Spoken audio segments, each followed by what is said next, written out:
오늘 말씀은 예수님이 우리에게 대제사장이 되어주신다는 내용입니다. 제사장은 하나님과 우리 인간 사이의 중보자입니다. 중보자. 그러니까 제사장은 우리의 죄와 우리의 소원을 들고 하나님께 나가는 거예요. 우리의 죄를 용서를 위해서 또 우리의 소원이 이루어지기 위해서. 그래서 우리의 연약함을 들고 나가죠. 그렇게 하나님께 나가고 그래서 하나님께 우리 대신 용서를 구하는 거예요. 인간들의 죄를 용서해 달라고 그리고 또 인간들의 소원을 하나님께 아뢰는 거죠. 그리고선 하나님 주신 은혜를 받아서 인간들에게 전하는 역할. 하나님과 인간 사이의 중보자, 중개자. 그게 제사장입니다. 근데 제사장의 그 역할은 그만큼 중요하기에 제사장에게 특별히 요구되는 조건이 있습니다. 제사장은 그 성결해야 돼요. 그러니까 제사장이 입는 그 예복이 있지 않습니까? 그 중에 이제 머리에 모자가 있어요. 두건처럼 모자가 있는데 그 앞에 띠를 하나 두르고 거기에 글귀를 새겼습니다. 금으로 글귀를 새겼는데 그게 여호와께 성결이란 글귀예요. 그러니까 제사장은 성결해야 하나님 앞에 나갈 수 있죠. 제사장이 1년에 딱 하루, 대속죄일 아시죠? 1년에 딱 하루 하나님이 계신 지성소로 들어가요.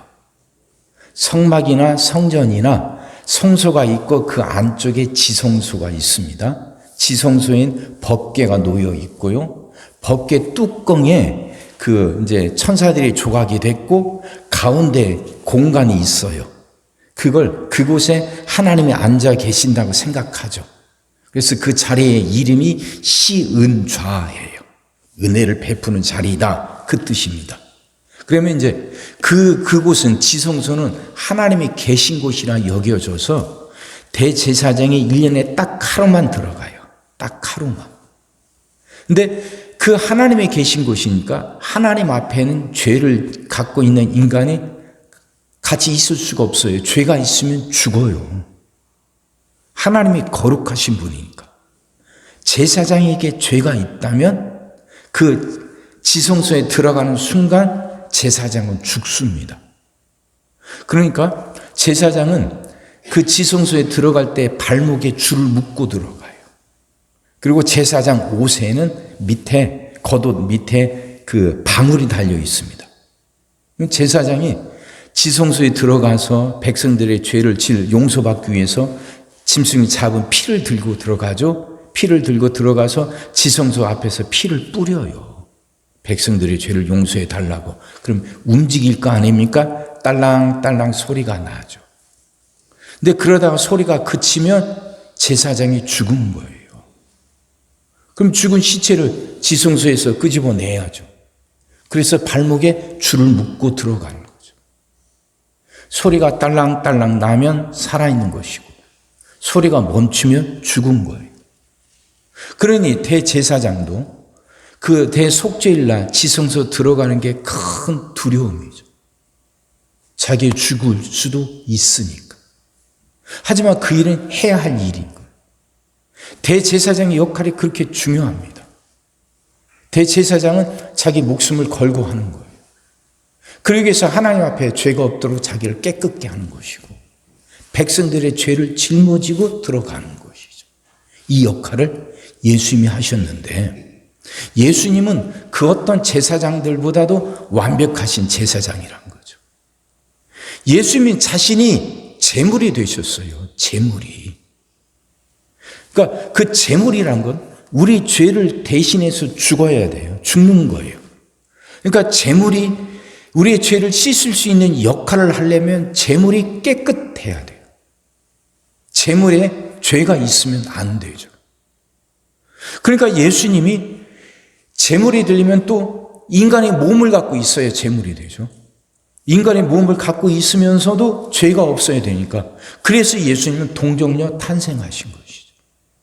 동정녀로 탄생하셔서 인간의 몸을 갖고 깨끗한 제물, 영원한 제물이 되어 주신 거예요. 그러니까 예수님은 제물이자 제사장이 되신 것이죠. 근데 또 그 예수님은 이 땅에 계실 때 인간의 몸을 갖고 계셨으므로 인간들의 연약함을 누구보다도 잘 아셔요.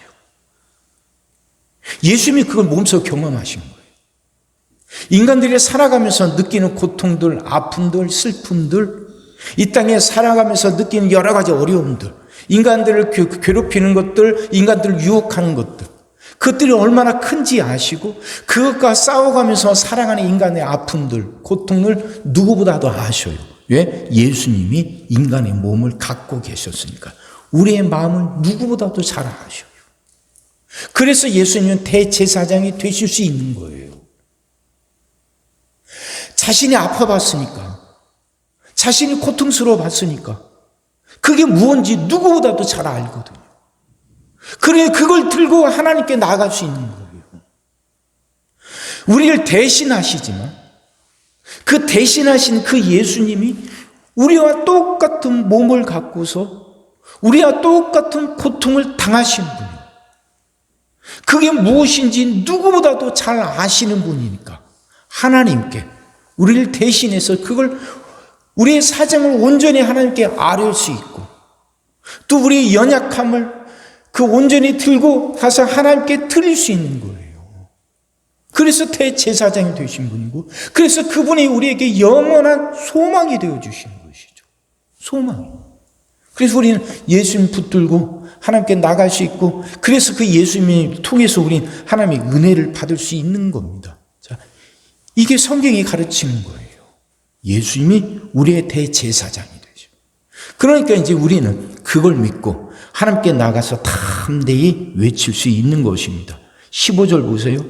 우리에게 있는 대제사장은 우리의 연약함을 동정하지 못하신 이가 아니요 모든 일에 우리와 똑같이 시험을 받으신 이로되 죄는 없으시니라. 우리와 똑같이 시험도 받으시고 우리와 똑같이 유혹도 당하시고 그것을 이기는 것이 얼마나 힘들고 어려운지도 아시고 그래서 우리의 마음을 누구보다도 잘 아시지만 그분은 또 죄가 없으셔. 그러니까 영원한 대제사장의 역할을 충분히 하시는 분이라는 말이죠. 제사장에게 죄가 없으며 지성소 앞에 나가는 순간 죽어요. 우리의 죄를 하나님께 아뢰을 수도 없고 하나님부터 용서를 받아서 우리에게 그 용서와 그 은혜를 선포할 수도 없는 거죠. 근데 예수님은 죄가 없으시니까 그 제사장의 역할을 완벽하게 행하실 수 있는 분. 우리의 아픔도 충분히 분명하게 아뢰고 하나님의 용서와 은혜도 그걸 분명하게 받아서 우리에게 전하실 수 있는 분. 그분이 예수님, 그분이 대제사장. 그러니까 16절. 그러므로 우리는 긍휼하심을 받고 때를 따라 돕는 은혜를 얻기 위하여 은혜의 보좌 앞에 담대히 나아갈 것이니라. 이제 은혜의 보좌 앞에 은총의 자리로 이 예수님 때문에 예수님이 충분하고 올바르게 제사장의 역할을 해 주시니까 이 예수님 때문에 우리 안에 죄가 있어도 우리의 연약함이 있고 허물이 있어도 우리는 담대하게 그 은총의 자리로 나갈 수 있다는 겁니다. 담대하다 하는 말은요, 대범하다 하는 말이죠. 주저함이 없다는 말이죠. 또 자유롭다는 거예요. 자유롭다. 어디에도 얽매이지 않아요. 그 어느 곳에도 붙들리지 않습니다. 그리고 또 확신을 갖고 나간다는 거예요. 이게 담대히 나간다 하는 의미죠. 사랑하는 성도 여러분, 그렇게 하나님 찾읍시다. 그렇게 하나님 찾으시고 그렇게 하나님께 기도하자고요. 우리에게 이 길이 열렸어요.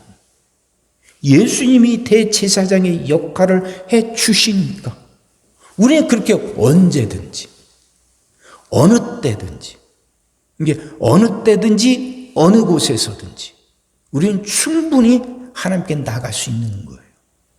두려울 게 없고 주저할 게 없어요. 우리에게 그 능력이 있어서가 아니라 예수님이 그 역할을 해주신 것. 예수님의 그 은혜로 이제는 우리는 언제나 담대하게, 두려움 없이, 주저함 없이 담대하게 나가서 주님께, 하나님께 부르줄 수 있게 된 거죠. 이걸 믿는 거예요.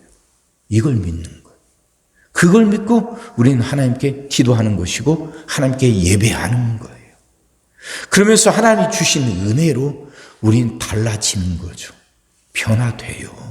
하나님의 은혜로. 그러니 중요한 건 믿음입니다. 예수님이 우리를 위한 대제사장이 되어 주셨어요. 그걸 믿고 오늘 말씀처럼 담대하게 은혜의 보좌 앞에 은총의 자리로 나갑시다. 그 은혜가 여러분 모두에게 넘치기를 주의 이름으로 축원합니다. 기도하겠습니다. 사랑의 주님, 말씀이 이해가 되게 하시고 깨달아지게 하시고 은혜가 되게 하여 주옵소서.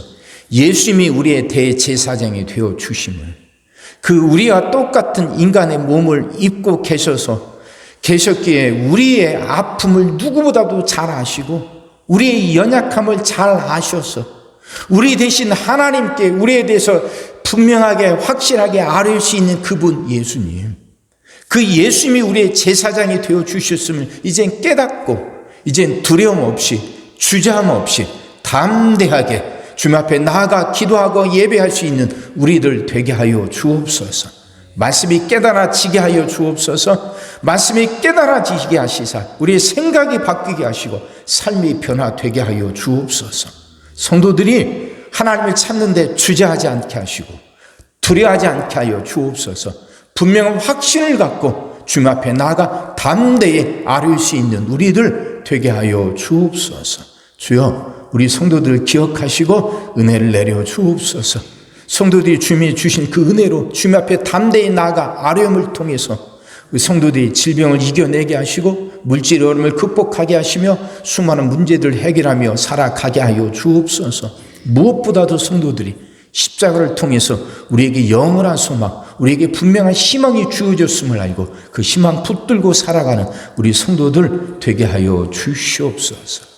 이제는 우리 주 예수 그리스도의 은혜와 아버지 하나님의 무한하신 사랑하심과 성령님의 감동, 감화, 위로, 역사, 교통하심이 주님이 우리의 분명하고 영원하신 제사장이 되어 주셨음을 알고 이젠 담대히 주님 앞에 나아가 아뢰겠다고 부르짖겠다고 다짐하는 모든 성도들 머리머리 위에와 그들의 가정과 일터 위에 또한 주님의 몸된 교회 위에 지금으로부터 영원토록 함께 하시기를 간절히 축원하옵나이다. 아멘.